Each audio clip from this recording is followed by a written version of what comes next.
Oke guys, saya mau tanya di sini Anda yang latihan Brazilian Jiu-Jitsu yang nonton video ini siapa yang kepingin cepat jadi color belt?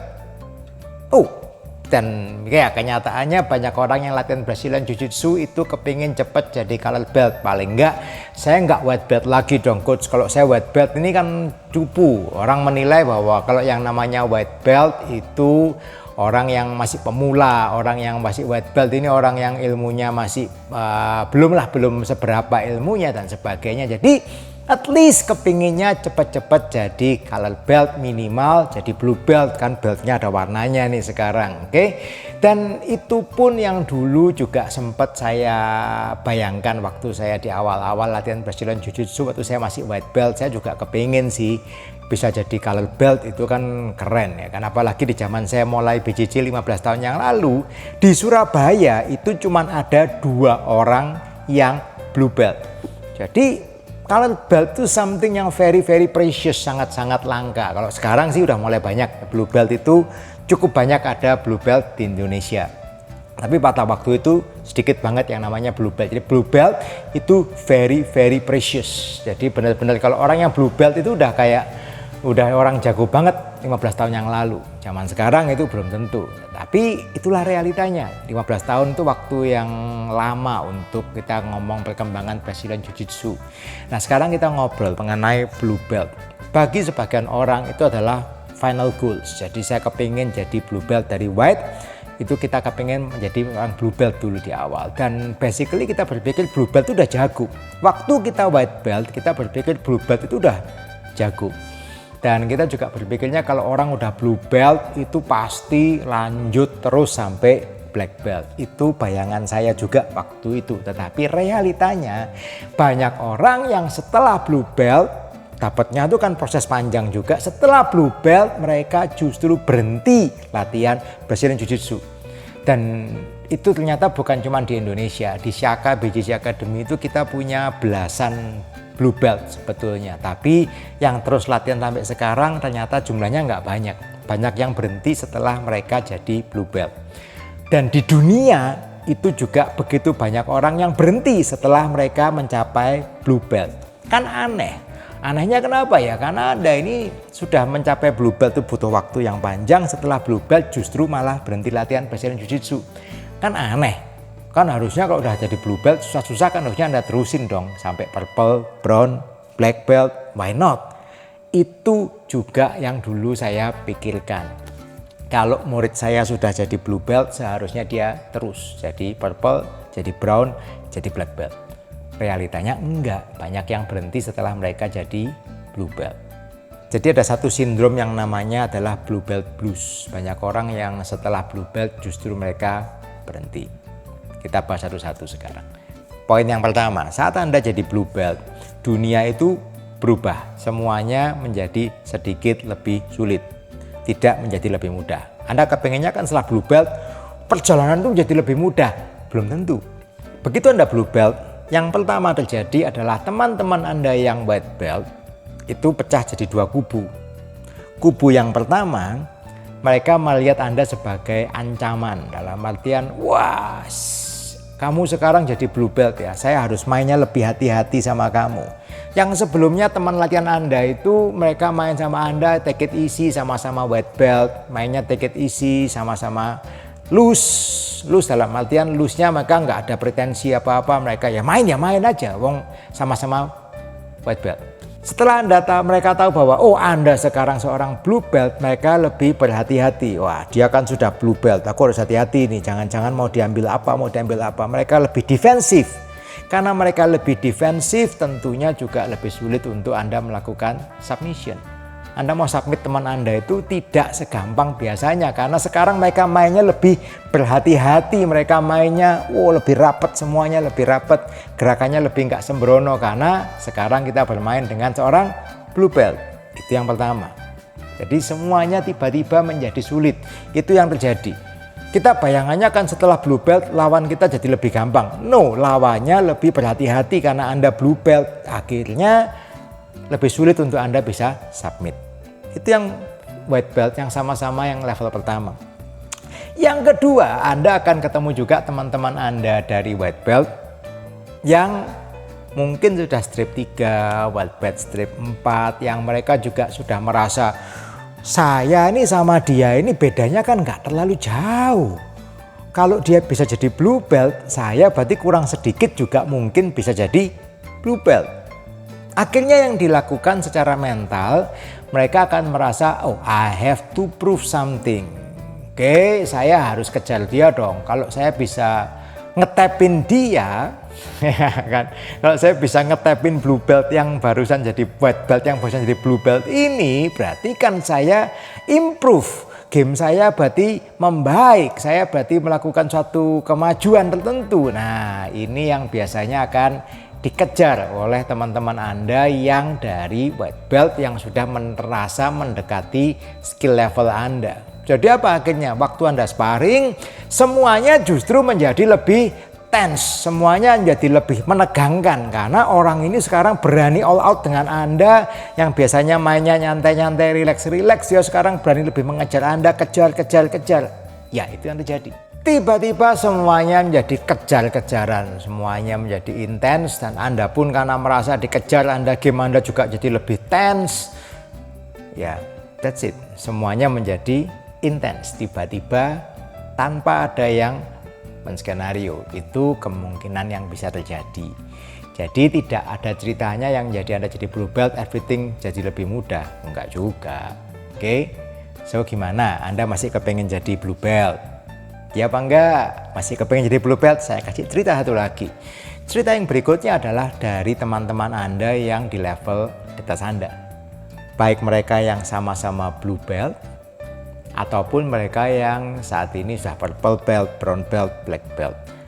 Kalau secara hierarki kita yang di level yang di belt lebih tinggi, pada umumnya kalau kita bermain dengan white belt kita akan lebih loose.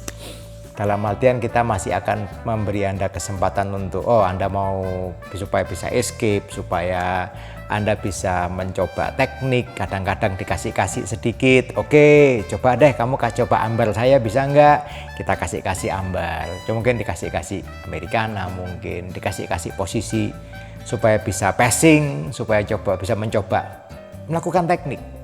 Oke, tetapi biasanya begitu Anda sudah mulai blue belt, penilaian itu bergeser. Penilaian teman-teman Anda akan melihatnya, oh sudah blue belt kan udah lumayan berarti. Ya udah, kita mulai mainnya sedikit lebih serius sekarang ya kan. Ini yang terjadi. Jadi akhirnya ya tadinya kalau color belt itu ngasih ke white belt, ya sekarang karena Anda sudah blue belt ya tentunya saya kurangin dong kasih kan udah blue belt. Kalau udah blue belt ya berarti udah lumayan kan, skillnya udah lumayan ya ayo hajar. Kasih lebih serius ya, bukan di gimana enggak, tetapi naturally biasanya yang sesama blue belt, purple belt, brown belt, black belt ya kan bermainnya sedikit lebih serius dengan Anda karena menganggap bahwa Anda ini sudah lebih jago dari teman-teman Anda yang tadinya masih white belt. Itu yang terjadi. Jadi Anda akan merasa bahwa ini kok sekarang yang namanya color belt dengan Anda bermainnya serius sekarang, kok enggak kayak kemarin kayaknya mainnya lebih rileks, lebih santai-santai kasih. Sekarang kok jadi serius? Ya otomatis kan Anda sekarang lagi dibawa naik kelas. Kalau Anda lagi dibawa naik kelas ya otomatis soal-soal yang diberikan ya tentunya harus lebih berbobot. Nah itu yang terjadi. Biasanya orang-orang merasa kaget, under pressure, berat. Jadi blue belt tuh kok ternyata susah ya jadi blue belt ya. Nah banyak yang quit, itu yang terjadi. Jadi itu challenge yang terjadi sebetulnya. Masih kepengen jadi blue belt? Masih? Lanjut.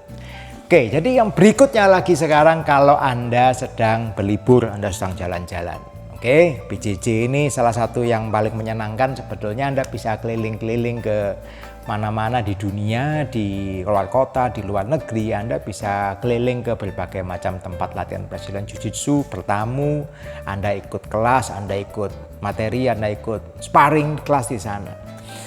Saya kasih tahu, saya dulu paling enjoy keliling-keliling pada saat saya white belt. Kenapa? Semua orang menyukai saya. Dalam artian, Anda datang ke tempat latihan diterima. Oh ya, baru mulai ya. Berapa lama latihan?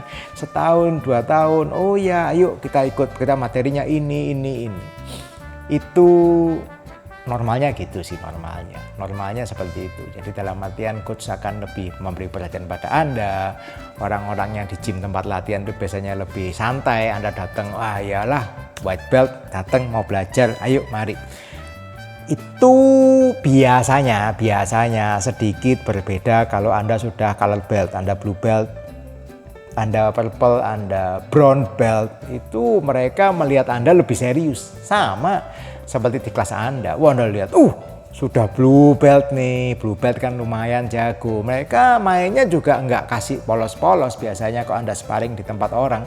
Mereka juga akan bermainnya lebih serius biasanya. Bukan berarti mau mencederai atau apa, enggak. Cuman ya normalnya mereka akan bermain rolling dengan Anda lebih serius. Ya sama dengan teman-teman Anda di kelas sebetulnya. Kalau Anda blue belt ya mereka lebih serius. Itu yang saya alami kok. Waktu saya white belt main sama orang datang ke tempat gym itu santai banget, relax mereka. Waktu saya blue belt ya mulai dipandang sedikit lebih, mereka mainnya lebih berhati-hati. Terakhir waktu saya brown belt, saya berkunjung ke beberapa gym di luar negeri, mereka mainnya lebih serius, otomatis. Karena mereka lihat, ini brown belt. Bukan mereka menganggap kita ini mau menantang atau apa, enggak. Tetapi mereka juga kepingin dong, mereka kepingin mengetes ya pengetahuan mereka, ilmu mereka sampai sejauh mana. Otomatis biasanya mereka juga akan sedikit lebih serius bermain dengan Anda. Oke, mereka sedikit lebih serius. Mereka lihat, wah ini yang datang brown belt, harus kita mainnya lebih serius nih karena lawan brown belt. Ya saya nggak tahu lagi nanti, saya ini barusan jadi black belt, nanti kalau saya berkunjung ke tempat orang gimana ceritanya ya. Padahal saya juga nggak ngapa-ngapain ya kan. Saya ini kan mau apa sih, mau jadi black belt, mau jadi apa ya, just the way it is. Oke, tetapi itulah realita, by nature itu akan seperti itu. Jadi kembali lagi, Anda masih kepingin jadi blue belt? Apa enggak? Oke guys, jadi that's realitanya seperti itu. Jadi kembali lagi, Anda harus pahami bahwa yang namanya Brazilian Jiu-Jitsu itu adalah satu perjalanan, bukan masalah win-lose dan sebagainya. Ya win-lose itu menyenangkan, kalau menang itu lebih menyenangkan daripada kalah. Yes, of course, that's nature, human nature, kita kepinginnya menang. Tetapi ya itu suatu perjalanan, nggak ada ceritanya orang yang nggak pernah kalah, orang yang menang terus, atau orang yang bisa jago terus dan sebagainya. Itu situasional sekali. Oke. Yang penting Anda nggak berhenti latihan di tengah jalan. Jadi kalau Anda mau jadi seorang blue belt, jadilah blue belt yang bukan cuma sekedar, aku cuma kepingin blue belt habis itu saya mau berhenti latihan. Itu rugi setengah jalan. Perjalanan Anda ini udah menempuh perjalanan panjang-panjang cuma untuk berhenti di level blue belt. Menurut saya sayang. Karena bisnis itu sesuatu yang Anda bisa lakukan dalam waktu yang panjang. Oke? Berarti kalau ada yang ngomong, kalau Anda melakukan sesuatu, Anda punya kesempatan untuk melakukan sesuatu dan Anda bisa mengerjakan sesuatu untuk dalam waktu 10 tahun. 10 tahun Anda bisa kerjakan dan Anda punya waktu luang misalkan, kenapa Anda menjadi seorang black belt di Brazilian Jiu-Jitsu? Nah, itu ada yang bilang seperti itu. Menurut saya ya itu that's a good goals. Nggak harus ini cepet-cepetan, nggak ada yang menjadikan, ini saya harus lebih cepat, lebih baik untuk jadi blue belt, purple belt. No, but enjoy the process. Oke, Anda menjadikan ini sebuah goals buat Anda, buat jangka waktu yang panjang.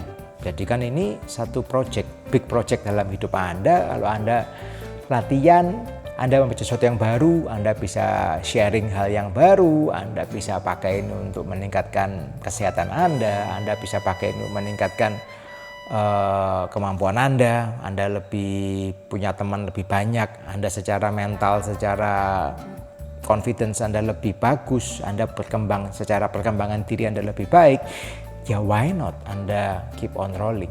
Itu yang sebetulnya terjadi. Kenapa di dunia saat ini banyak orang-orang yang dari level yang high class, bahkan yang artis dan sebagainya, yang ngapain sih mereka kok ngambil Brazilian Jiu-Jitsu ya, karena mereka merasa bahwa something challenging itu adalah bagus untuk diri mereka. Something yang challenging physically, mentally itu bagus untuk mengembangkan diri mereka. Bukan sekedar saat ini tuh bukan cuma sekedar belajar mengisi otak aja. No, kamu mengembangkan diri untuk something challenging untuk mental Anda, untuk spiritual Anda juga. Kadang-kadang it helps a lot membuat Anda lebih sehat. Ya why not melakukan Brazilian Jiu-Jitsu. Oke guys, kalau Anda memang kepingin jadi blue belt, ya make it a big project in your life. Jangan cuma stop di blue belt, tapi continue blue, purple, brown, black. Jangan kejar cepet-cepetan. Ini bukan pertandingan siapa lebih cepat jadi blue belt. No, persoalannya adalah Anda jadi blue belt, tetapi Anda tidak berhenti di level blue belt. That's the game guys. Keep on rolling and see you on the mat. Who's